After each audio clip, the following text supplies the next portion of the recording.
Assalamualaikum warahmatullahi wabarakatuh.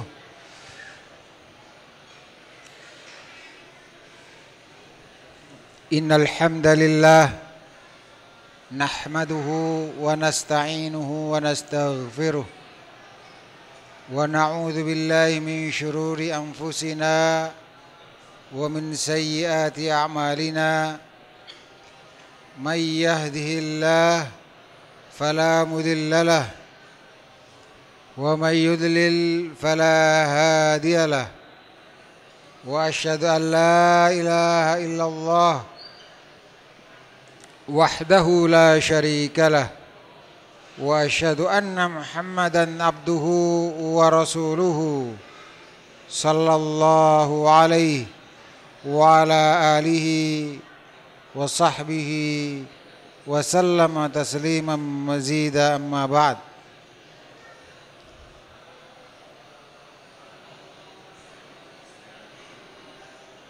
Para jamaah rahimani wa rahimakumullah, masih kita pada bab tentang sikap tegas terhadap orang yang beribadah kepada Allah, namun sayangnya dia lakukan itu di sisi kuburan orang saleh. Maka bagaimana lagi jika dia menyembahnya? Sampailah kita pada penjelasan tentang perkataan Syekhul Islam Ibnu Taimiyah rahimahullahu ta'ala.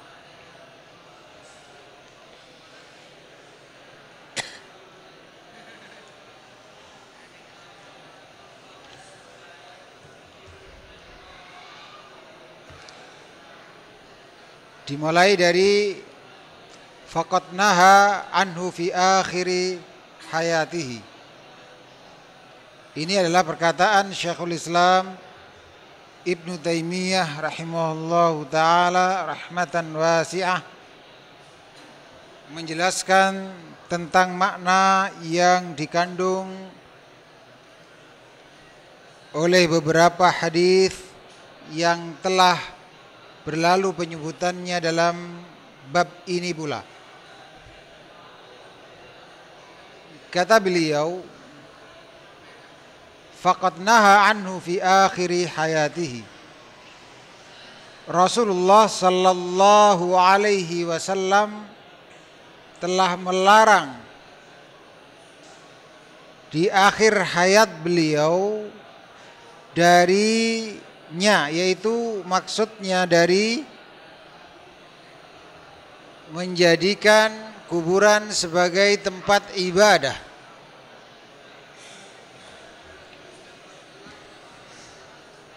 Perkataan ini adalah yang dimaksudkan makna yang terkandung dalam hadis Jundub bin Abdullah radhiyallahu anhu riwayat Imam Muslim, yaitu dalil yang ketiga di dalam bab ini. Kemudian beliau mengatakan, "Tsumma innahu la'ana wa huwa fi siyaqi man fa'alahu." Kemudian bahwa beliau sallallahu alaihi wasallam melaknat, sedangkan beliau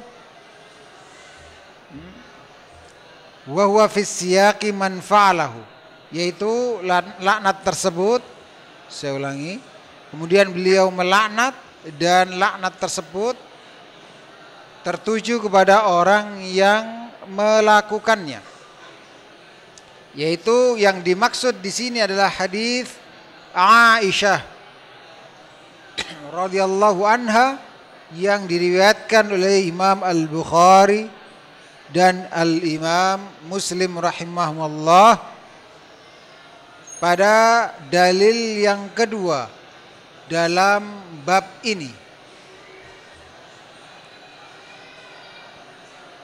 Kemudian beliau melanjutkan, wassalatu indaha min dzalik,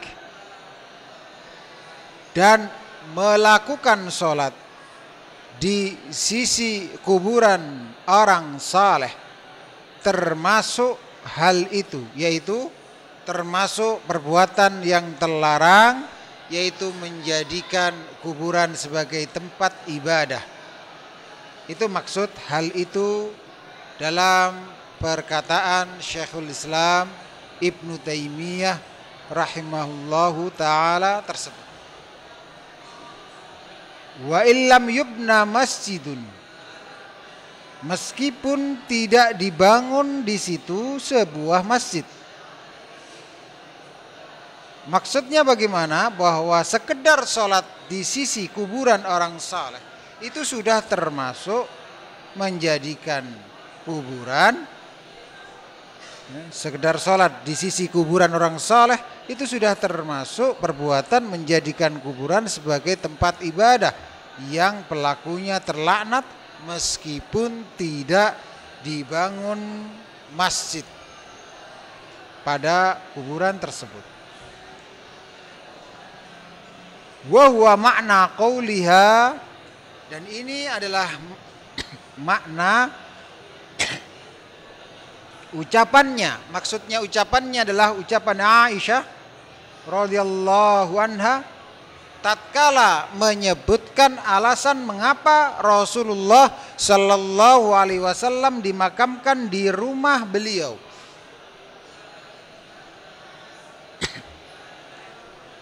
Dan tidak dimakamkan di luar rumah beliau di pemakaman kaum muslimin di Al-Baqi misalnya. Aisyah radhiyallahu anha menyampaikan alasannya. Khasyiya an yuttakhadha masjida. Karena Rasulullah sallallahu alaihi wasallam khawatir makamnya dijadikan sebagai tempat ibadah.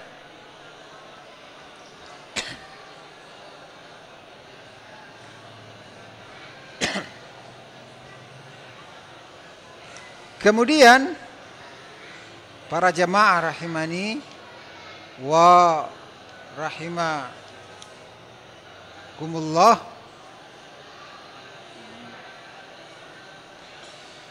kalau kalimat yang ada dalam matan ini dibaca dengan khasyah, maka yang khawatir adalah Rasulullah sallallahu alaihi wasallam mengkhawatirkan makamnya dijadikan tempat ibadah. Namun jika dibaca khusyah dikhawatirkan, maka yang mengkhawatirkan adalah para sahabat radhiyallahu anhum, sehingga mereka santri-santri Rasulullah sallallahu alaihi wasallam yang langsung belajar tauhid kepada Rasulullah sallallahu alaihi wasallam memahami perlunya beliau, yaitu Rasulullah, jasad Rasulullah sallallahu alaihi wasallam yang mulia dimakamkan di rumah beliau dan tidak dimakamkan di pemakaman kaum muslimin di luar rumah beliau sallallahu alaihi wasallam.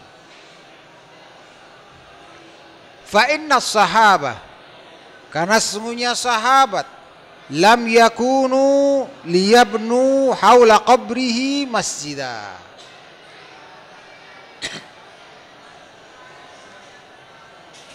Karena sahabat mereka tidak membangun di sekitar makam Rasulullah sallallahu alaihi wasallam tempat peribadatan.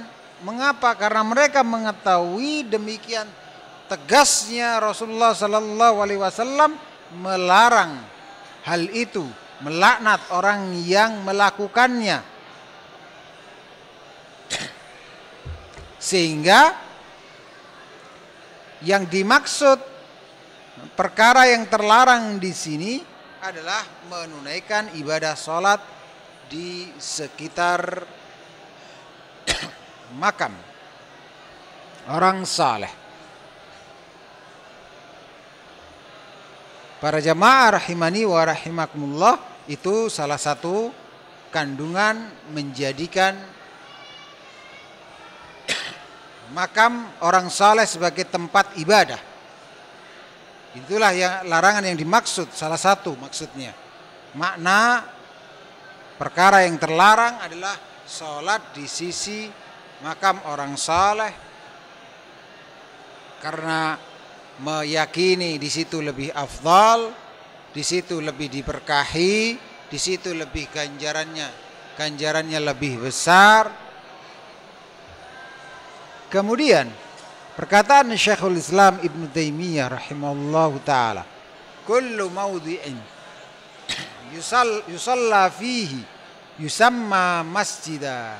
Setiap tempat yang di situ dilakukan ibadah salat padanya, maka itu dinamakan masjid. Apa dalilnya? Kama qala sallallahu alaihi wasallam, sebagaimana Rasulullah sallallahu alaihi wasallam, jangan lupa bersolawat, bersabda, ju'ilat lil ardu masjidan wa tahura. Dijadikan untukku bumi ini sebagai tempat ibadah dan suci serta mensucikan.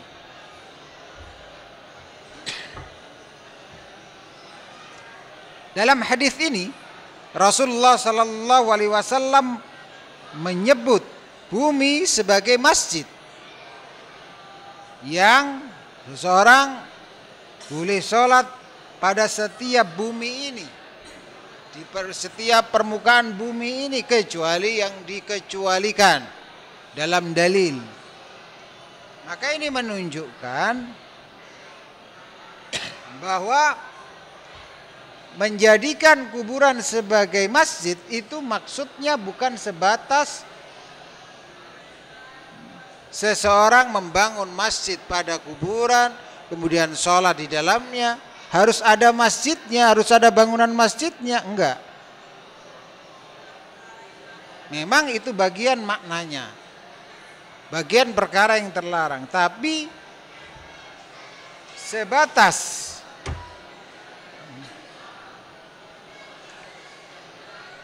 menjadikan, sebatas seseorang menunaikan sholat di sekitar makam orang saleh dalam rangka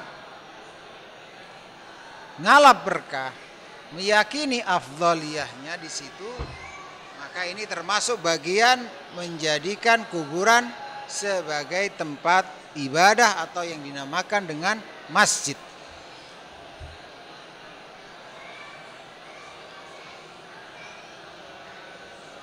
Ya, itu apa yang disampaikan oleh Syekh di sini. Mari kita baca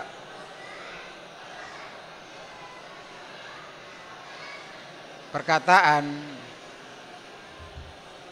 Syekh pensyarah di sini setelah membawakan perkataan Syekhul Islam Ibnu Taimiyah, kemudian beliau menjelaskan perkataan Syekhul Islam Ibnu Taimiyah ini, yakni anna salata indal kubur la tajuzu, yaitu bahwa salat di sisi kuburan orang saleh tidak boleh, sama saja shalla ilaiha au shalla indaha. Saya ulangi, bahwa salat di sisi kuburan maka tidak boleh, sama saja salat menghadap kepadanya atau salat di sekitarnya, roja'a barakah dzalikal makan, dengan tujuan mengharap keberkahan tempat itu, walam yarju barakah dzalikal makan, aulam yarju barakah dzalikal makan, ataupun dia tidak mengharap keberkahan tempat itu, wa innama shalla sholatan nafilatan, akan tetapi salatnya sekedar salat sunnah, ghair salatil janazah indaha, selain salat jenazah di kuburan. Kullu hadza la yajuz. Semua ini tidak boleh. Sawaun kana thamma bina 'alal qabri, sama saja ada bangunannya di atas kuburan tadi, di kuburan tadi, ka masjidin seperti bangunan masjid, au kana qabrin atau kuburan, au qabran atau dua kuburan, fi ghairi bina 'alaihima, tanpa ada bangunan masjid yang didirikan di atasnya atau padanya, fa inna shalah la tajuz. Semua itu salat enggak boleh kecuali yang dikecualikan oleh dalil, yaitu salatul janazah di kuburan. Para jamaah rahimani wa rahimakumullah, kalau kita perhatikan mengapa dikecualikan salat janazah di kuburan? Jawabannya para jamaah rahimani wa rahimakumullah, setidaknya ada dua jawaban. Yang pertama, bahwa salat jenazah yang ada di salat jenazah yang dilakukan di pemakaman, areal pemakaman, bagi orang yang terlambat mensolati jenazah, maka itu ada dalil tersendiri. Dalillah yang mengecualikan hal itu. Itu yang pertama. Jadi Allah yang mensyariatkan hal itu. Allah yang mensyariatkan hal itu. Memang ada dalil terkait dengan orang yang terlambat mensalatkan salat jenazah dan sudah dimakamkan sementara waktunya tidak lama. Ulama menjelaskan bahwa kalau sekitar 1 bulan atau kurang dari itu, maka tidak mengapa menyusul sholat jenazah di makam. Mengapa? Karena perbuatan Ummu Sa'ad dan perbuatan Rasulullah sallallahu alaihi wasallam, kata Syekh bin Baz, padahal ini waktunya ya sekitar 1 bulan itu. Tetapi kalau lama waktunya sampai tahunan, saya belum mensolati dia, sudah dimakamkan, umurnya berapa, waktu pemakamannya sudah berapa, sudah 1 tahun misalnya, maka yang seperti ini tidaklah dilakukan sholat jenazah di areal pemakaman. Mengapa? Karena memang Rasulullah Sallallahu Alaihi Wasallam tidak melakukan hal itu. Tidak melakukan hal itu. Adapun kalau hanya 1 bulan, maka ada perbuatan Rasulullah Sallallahu Alaihi Wasallam, kata Syekh bin Baz, yang menunjukkan hal itu. Ya. Kemudian jawaban yang kedua adalah karena sholat jenazah di areal pemakaman itu adalah sholat jenazah yang tidak berruku' dan tidak bersujud. Tidak berruku' dan tidak bersujud. Sementara sholat yang terlarang dilakukan di sisi kuburan, itu selain sholat jenazah yang dilakukan di pemakaman yang ada dalilnya khusus tadi, dan sholatnya ada ruku'nya dan ada sujudnya. Para jamaah rahimani wa rahimakumullah,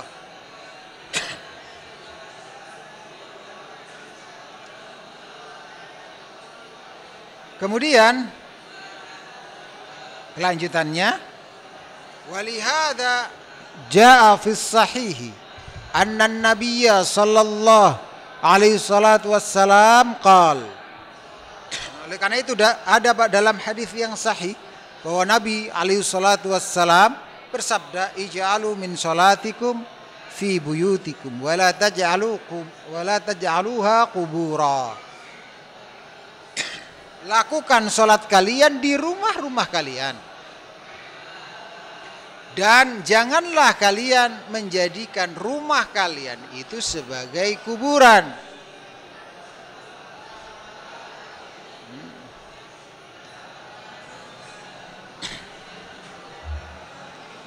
Dan juga demikian dalam, ini maknanya apa ini?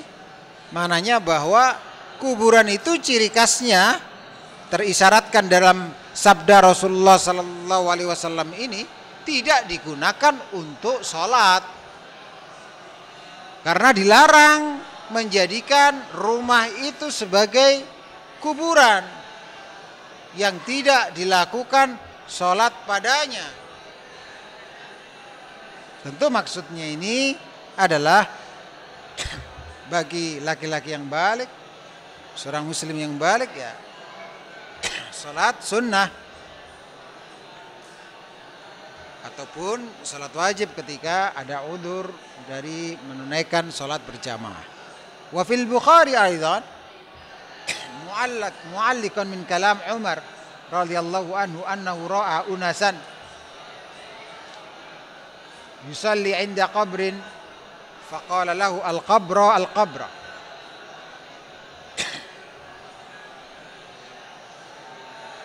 Dan juga demikian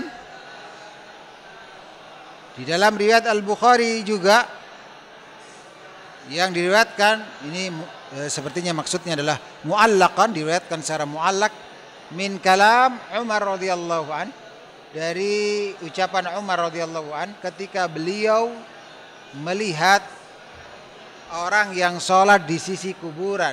Lihat, santri Rasulullah sallallahu alaihi wasallam yang terbaik, ranking 2 setelah Abu Bakar As-Siddiq.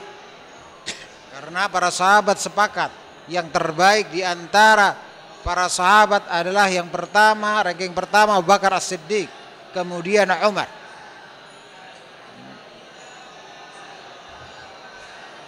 Coba, apa menurut pandangan seorang santri Rasulullah sallallahu alaihi wasallam yang langsung ngaji tauhid kepada Rasulullah sallallahu alaihi wasallam ketika melihat ada orang salat di sisi kuburan?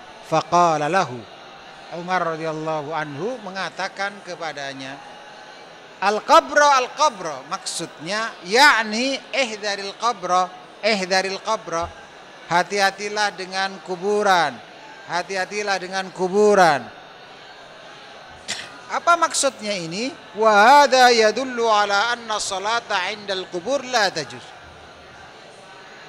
Ucapan Umar, sikap Umar radhiyallahu anhu ini menunjukkan bahwasanya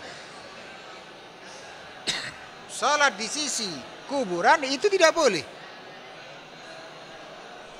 Mengapa? Li'annaha wasilah min wasaili syirk. Karena ini sarana dari sarana-sarana yang mengantarkan kepada kesyirikan. Wa a'dzam min dzalik an yakuna thamma bunyan. Lebih parah lagi dari hal itu, dari kasus itu, kalau di sana dibangun bangunan untuk beribadah, bangun masjid untuk beribadah, mencari keberkahan tempat tersebut, meyakini keafdalan, wattikhad, dan menjadikan tempat sekitar kuburan dari bangunan-bangunan tersebut sebagai tempat ibadah untuk menaikkan salat, doa, baca Al-Quran dan yang semisal itu. Jadi para jamaah rahimani wa rahimakumullah, perlu diketahui bahwasanya di dalam Islam, di dalam ajaran Islam, namanya kuburan itu enggak pernah bersatu dengan masjid. Di dalam ajaran agama Islam, nggak pernah, nggak ada maksudnya. Kuburan itu kemudian disatukan dengan masjid. Dua tempat yang berbeda jauh ciri khasnya. Masjid sebagai tempat ibadah, tempat kita menunaikan salat, tempat kita berdoa, tempat kita baca Al-Quran, dan seterusnya. Adapun kuburan, tempat kita mengingat mati. Para jamaah rahimani wa rahimakumullah, menunaikan ajaran Rasulullah sallallahu alaihi wasallam, menziarahi kubur, mengucapkan salam kepada ahlul kubur sesuai dengan sunnah Rasulullah sallallahu alaihi wasallam. Bukan kemudian berlama-lama di situ menunaikan berbagai macam ibadah yang tidak pernah dicontohkan oleh Rasulullah sallallahu alaihi wasallam.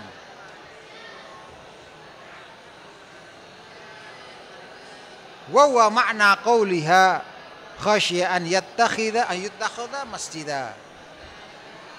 Inilah makna ucapan Aisyah sebagaimana disebutkan dalam perkataan Syekhul Islam tadi, bahwa Rasulullah sallallahu alaihi wasallam khawatir makam beliau dijadikan sebagai tempat ibadah. Fa inna sahabah, karena sahabat lam yakunu liyabnu haula qabrihi masjid.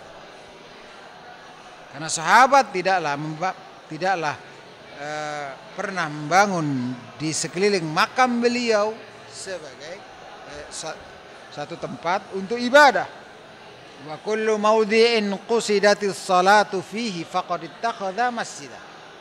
Dan setiap tempat yang dimaksudkan untuk ditunaikan sholat dalamnya, maka ini berarti telah menjadikan tempat itu sebagai tempat ibadah. Bal kullu mawdi'in yusalla fihi yusamma masjid. Bahkan setiap tempat yang di situ seorang sholat padanya, maka ini dinamakan dengan masjid atau tempat ibadah, kama qala sallallahu alaihi wasallam. Sebagaimana Rasulullah sallallahu alaihi wasallam bersabda, ju'ilat lil ard masjidah wa tahura. Dijadikan untukku permukaan bumi atau bumi ini sebagai masjid, sebagai tempat ibadah dan sebagai alat untuk bersuci dan mensucikan. Demikian kurang lebihnya arti hadis itu, wa hadza zahir, dan ini jelas sekali maknanya. Kemudian kita beralih pada dalil yang terakhir, sebuah dalil yang diriwayatkan oleh Abu Hatim dan beliau menyebutkannya dalam kitab sahihnya, dan Imam Ahmad juga meriwayatkan hadis marfu' dengan sanad yang jayyid dari Ibnu Mas'ud, dan ini juga disahihkan oleh Syalbani rahimahullahu taala. Wali Ahmad, berdasarkan riwayat Imam Ahmad, bisanadin jayyid, dengan sanad yang bagus, Ibnu Mas'ud, dari Ibnu Mas'udin radhiyallahu anhu, semoga Allah meridainya, marfu'an, secara marfu', yaitu sampai riwayatnya kepada Rasulullah sallallahu alaihi wasallam, bahwa ini adalah ajaran Rasulullah sallallahu alaihi wasallam. Inna min syirarin nas man tudrikumus sa'ah wa hum ahya walladzina yattakhiduna al-qubura masajid. Sesungguhnya termasuk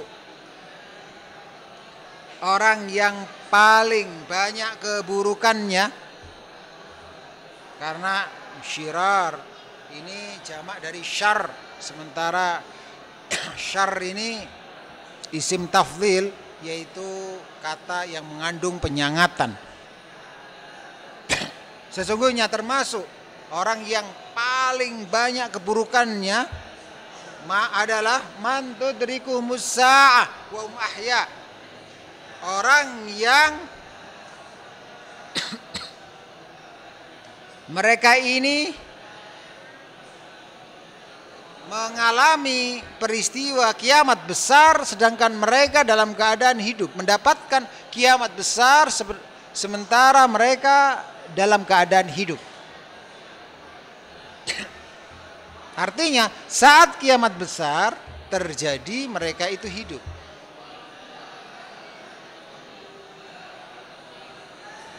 Karena orang-orang kaum mukminin, orang-orang yang saleh, dalam sebuah hadis yang lain sudah dicabut nyawanya mendekati kiamat besar. Saya ulangi, yaitu mendekati kiamat besar. Sehingga tinggallah syirarun nas, orang-orang yang termasuk orang-orang yang paling banyak keburukannya, orang-orang yang paling buruk. Maka dari itu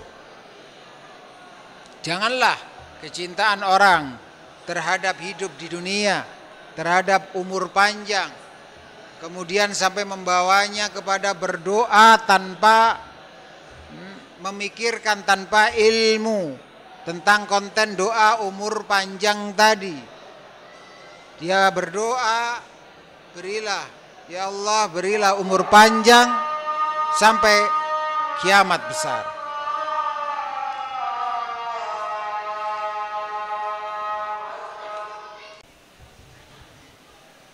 Dari kalimat yang pertama dalam hadis ini menunjukkan bahwa orang yang mendapatkan kiamat besar adalah orang-orang yang golongan syirarun nas, orang-orang yang terburuk. Oleh karena itu ketika seorang memohon kepada Allah dengan doa panjang umur, yang artinya sampai kiamat karena saking cintanya kepada dunia, maka ini sebetulnya konsekuensi dari ucapannya adalah meminta supaya dimasukkan, meminta supaya dijadikan orang-orang yang termasuk syirarun nas, orang-orang yang terburuk. Walaupun dia tidak berniat yang seperti itu. Maka dari itu doa butuh ilmu. Walladzina yattakhidunal qubura masajid, termasuk orang yang golongan syirarun nas, manusia-manusia yang terburuk adalah walladzina yattakhidunal qubura masajid, yaitu orang-orang yang menjadikan kuburan sebagai tempat ibadah. Orang yang menjadikan kuburan sebagai tempat ibadah. Para jamaah rahimani wa rahimakumullah,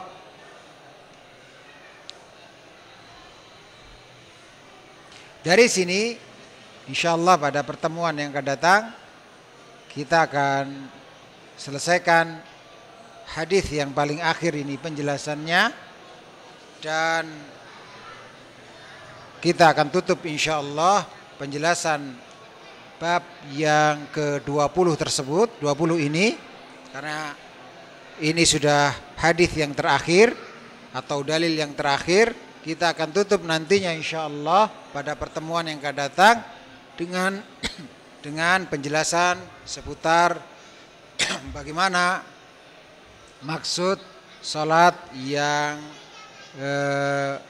larangan sholat di masjid yang di situ ada kuburannya. Apakah yang dimaksud adalah yang ada di samping kanan, kiri masjid atau belakang, atau yang dimaksud adalah yang ada di depannya, dan bagaimana apakah sekedar dinding masjid saja itu sudah menjadi pembatas untuk bisa dikatakan sudah berbeda, ini areal masjid dan itu areal kuburan, atau bagaimana. Dan juga demikian, apakah ada persisian pendapat di antara ulama tentang hukum sholat di masjid yang ada pada kuburan, yang di dalamnya ada kuburannya, dari sisi kesahan sholatnya.